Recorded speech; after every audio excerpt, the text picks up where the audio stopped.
एक बार भद्रश्रवा नाम के एक राजा थे। वे बड़े पराक्रमी राजा थे। 4 वेद, 6 शास्त्र, 18 पुराणों का उन्हें ज्ञान था। उनकी रानी का नाम सुरत चंद्रिका था। रानी दिखने में सुंदर और सुलक्षणा थी और पतिव्रता थी।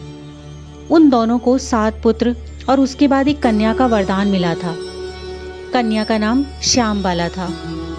एक बार महालक्ष्मी जी के मन में आया कि जाकर उस राजा के राजप्रसाद में रहें। इससे राजा को दुगनी धन और दौलत की प्राप्ति होगी और वह उस धन दौलत को अपनी प्रजा को और सुख देने में प्रयोग करेगा।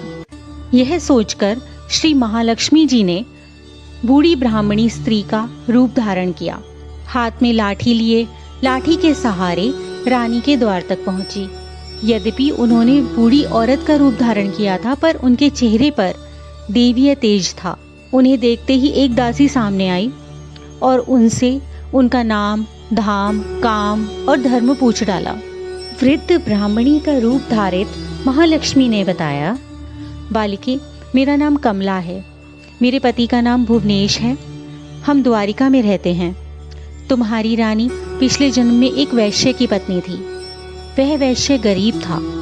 दारिद्र्य के कारण हर रोज घर में कलेश होता था और उसका पति रोज उससे झगड़ा करता था। इन बातों से तंग आकर वह घर छोड़कर चली गई थी और वन जंगल में खाली पेट भटकने लगी। उसकी इस दुर्दशा पर मुझे दया आ गई। तब मैंने उसे सुख संपत्ति देने वाली श्री महालक्ष्मी जी की कथा सुनाई। मेरे कहने पर उसने महालक्ष्मी का व्रत किया। श्री महालक्ष्मी प्रसन्न हुई और उनकी गरीबी दूर हुई। उसका घर संसार, दौलत, संतति, संपत्ति से भर गया। बाद में पति पत्नी दोनों परलोक सिधार गए। लक्ष्मी व्रत करने के कारण वे लक्ष्मी लोक में रहे।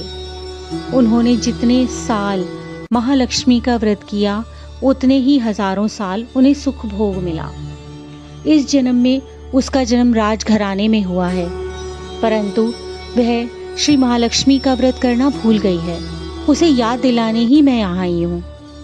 बुढ़िया की बातें सुनकर दासी ने उन्हें प्रणाम किया तथा श्री महालक्ष्मी का व्रत किस तरीके से किया जाए इस बारे में पूछने लगी। बुढ़िया रूप धारण किए हुए श्री महालक्ष्मी माता ने दासी को पूजा की विधि और महिमा बताई। उसके बाद वह दासी माता को प्रणाम करके रानी को यह सब बातें बताने के लिए अंदर चली गई। राज वैभव में रहते हुए रानी को अपने ऐश्वर्य का बहुत घमंड हो गया था। संपत्ति तथा अधिकार की वजह से वह उन्मत्त हो रही थी। दासी द्वारा बताई गई बुढ़िया की बातें सुनकर वह आग बबूला हो गई और राजद्वार पर आई हुई बुढ़िया रूपी श्री महालक्ष्मी पर बरस पड़ी। उसे यह मालूम नहीं था कि श्री महालक्ष्मी बुढ़िया का रूप धारण किए हुए उसके द्वार पर आई हैं।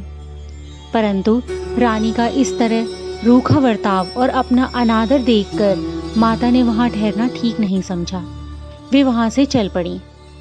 राह में उन्हें राजकुमारी श्यामबाला मिली। उन्होंने श्यामबाला को सारी बात बताई। श्यामबाला ने अपनी ओर से श्री महालक्ष्मी माता से क्षमा मांगी। माता को उस पर दया आ गई। उन्होंने श्यामबाला को श्री महालक्ष्मी के व्रत के बारे में बताया।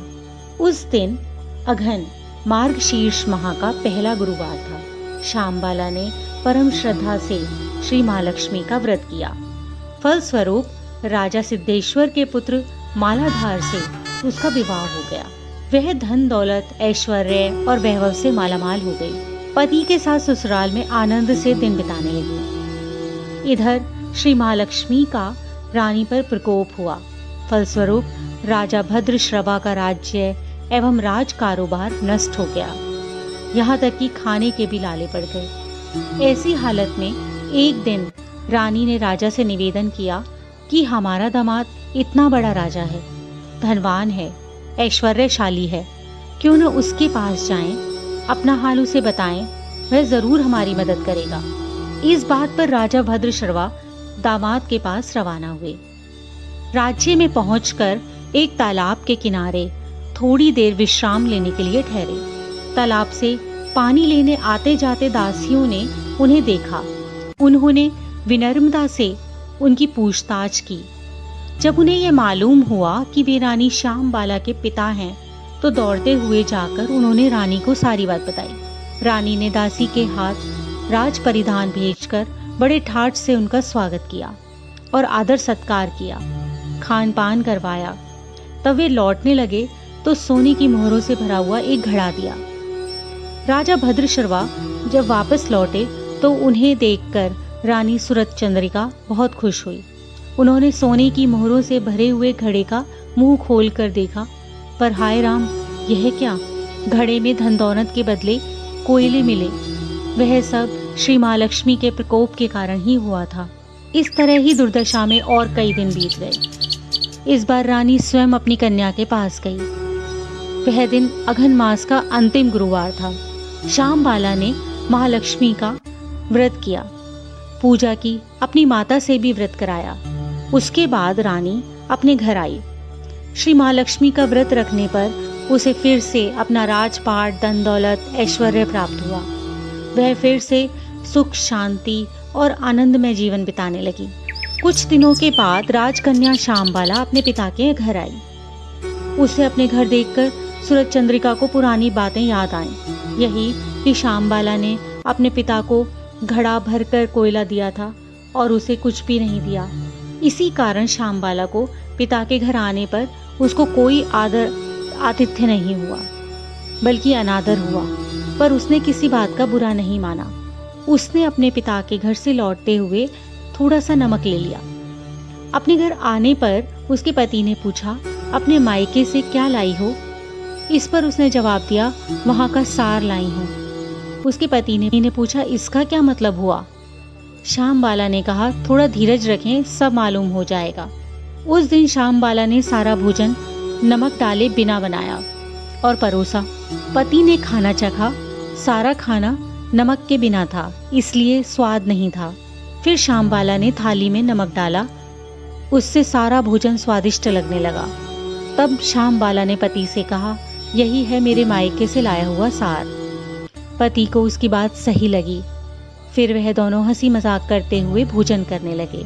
इसीलिए कहते हैं, इस तरह से जो श्रद्धा भाव से महालक्ष्मी की पूजा करे उसे माता की कृपा प्राप्त होती है, सुख, शांति और संपत्ति प्राप्त होती है। उसकी सभी मनोकामनाएं पूर्ण होती हैं।